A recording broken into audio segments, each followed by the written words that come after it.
None of this should have happened. We should not be, and frankly, the reason our system has been declared unconstitutional is in part because of the testimony that we're hearing right now, because it should never been happen, but it's more complicated to get a real solution. Now, it's interesting to hear McCraw, or I guess get a note from him, because I've never heard him testify before that he has extra capacity.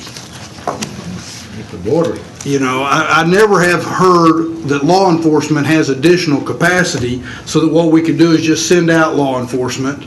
And you know, because now what happens is law enforcement calls CPS, or law enforcement drops off kids at CPS. So the idea that what we will do is we'll just engage DPS and stormtroopers to go out and try to find these kids doesn't solve our problem. We're going to still need what we've been talking about all day up until now. We're going to need caseworkers. We're going to need lawyers. If we found all the kids by this time tomorrow, Yeah, then what? well, yeah, that's right. We're screwed. Where are you going to put them? Where are you going to put them? We don't have foster homes. We don't have caseworkers. We don't have the lawyers. And you got to be in court in one working day, or they're just going to be back. So we got to be very careful that we're looking at this holistically and not just there are a whole lot of nasty rabbit trails to go down.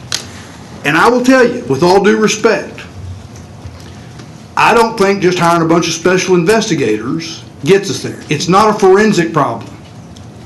Because once you find them, you got to deal with them. And we're not addressing that. And that's why we're in this bad situation that we're in. I mean, you still have to have caseworkers. You still have to have lawyers. You still have to have the social workers that'll do the job. So I get the emotion of saying, and I'm not suggesting we don't try to find them. I'm just saying, guys, we can't just act like that's doing it. Yep.